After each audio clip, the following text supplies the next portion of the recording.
आइए एक छोटी सी कहानी सुने। किसकी कहानी? हाथी की। बोलो हाथी।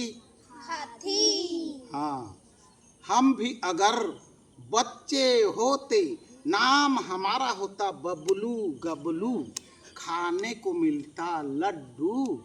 Happy birthday to you. बोलो हैप्पी बर्थडे टू यू। ताली बजा दो। हाँ, एक गांव में अंधेरी रात में एक हाथी कीचड़ भरे गली से होते हुए चला गया और वहाँ गली में बड़े बड़े हाथी के पाँव के गोल गोल निशान पड़े हुए थे। गांव वाले सुबह के समय देखे, बिल्कुल अचंभा हो गए, किसके चिन्ह हैं। किसी को समझ नहीं आया कि इस गली से होकर के हाथी चला गया है। वहाँ गांव में एक चौथी कक्षा पढ़ा लिखा आदमी था जिसका नाम था लाल बुझक्कड़। वो अपने को स्मार्ट समझता था और गांव के हर लोग उसकी बातों को मानते थे और मानना पड़ता था। उसको बुलाया गया कि लाल बुझक्कड़ जी, ये किसके पाँव हैं? लाल बुझक्कड़ जी दोहा के रूप में बोले, दोहा बना करके बोले, पाँव के निशान गोल गोल चक्की जैसा। ये लाल बुझक्कड़ बूझ के और न बूझे कोई, पैर में चक्की बांध के हिरना को दो हो। ये पैर में चक्की बांध करके हिरन उछलते कूदते गांव से गया है रात के समय। सभी लोग मान गए, लाल बुझक्कड़ की जय हो जय हो जय हो। लेकिन वहां पर उसका बेटा लाल सुझक्कड़ आया। देखो, किसी की बात को सुनने से पहले यकीन नहीं करना चाहिए, उसको परखना चाहिए। वैज्ञानिक युग है, ये पाँव के चिन्ह हिरन के नहीं, ये हाथी के पाँव के चिन्ह हैं।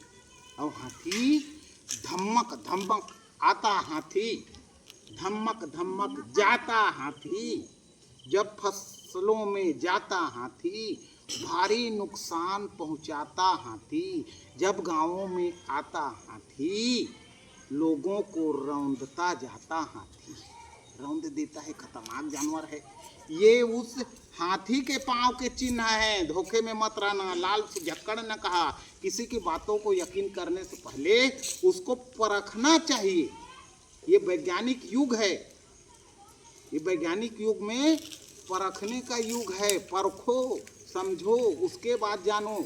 जब ये हाथी फिर से रात में गुजरेगा तो एक चाल चलते हैं, कुत्तों को बिठा दिया गया वहाँ पर रात के समय। दूसरे दिन फिर वो हाथी, दांत वाला हाथी, रात के समय फिर से वहां से निकला। कुत्ते भौंकने लगे जोर जोर से। कुत्ते भौंकते हैं ना, हाथी को देखकर भौंकते हैं कि नहीं? लेकिन हाथी को कुछ प्रभाव नहीं पड़ता, वो उसके तरफ भी ध्यान नहीं देता। वो अपने रास्ते में चलता रहता है, चलता रहता है मंजिल की तलाश में। और जो कुत्तों के भौंकने की अनसुना करके जो आगे बढ़ जाता है, वो अपनी मंजिल को पाता है। लाल सुझक्कड़ ने कहा, हाथी को भारत सरकार के द्वारा विरासत पशु घोषित किया गया है। ये हमारे विरासत पशु हैं। जब हाथी और मानव कामना सामना हो जाए, हाथी दौड़ाने लगे तो कैसा भागना चाहिए जी? हाथी दौड़ाने लगे ना, तो जब दूर में हो हाथी तो सीधा जोर से भागे, और जब नजदीक की तरफ आ जाए तो टेढ़े मेढ़े भागे। क्यों?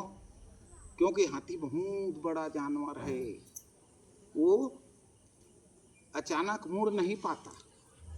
तो आप टेढ़े मेढ़े भागेंगे तो बच जाएंगे। एक सावधानी। दूसरी सावधानी, हाथी कहीं दूर से दिखाई दे तो फोटो क्लिक करने के लिए गणेश देवता समझ करके उसके पास नहीं जाना चाहिए, नहीं तो सुन में उठाकर वो अपने पाँव के नीचे गिराकर रौंद देगा और हमारा कचूमर निकल जाएगा। जब किसी खेत में फसल में हाथी घुसा हुआ है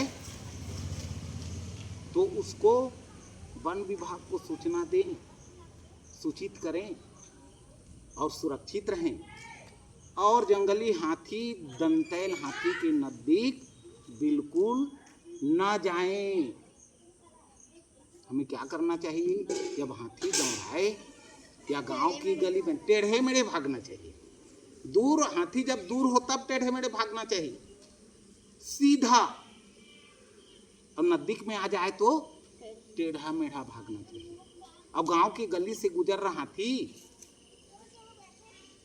तो आवाज न करें, चुपचाप अपनी जगह में बैठ जाएं, उसको जाने दें, क्योंकि वो बहुत बड़ा जानवर है। हम उसको कुछ झोली में उठा करके उसको नहीं चल सकते, वो हमें राउंड देता है।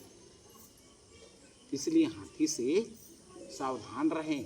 हाथी देखे हो कैसा रंग का जानवर होता है? ग्रे, ग्रे कलर का, हाँ, दांत वाला, समझ गए ना? तो हाथी जब दिखाई दे तो चुपचाप अपनी जगह में बैठ जाना, उसको जाने दे। कुत्ता भौंकता है वो जिस तरह से, हमारे गांव के कई ऐसे लोग होते हैं जो बिना वजह के दूसरों पर चिल्लाते रहते हैं, लेकिन उनकी बातों को जो ध्यान नहीं देता वही एक दिन मंजिल को प्राप्त करता है। ये हाथी हमें शिक्षा देता है। इस कहानी से शिक्षा मिलती है कि कुत्तों को भौंकने दो और हाथी को चलने दो। धन्यवाद। बोलो धन्यवाद।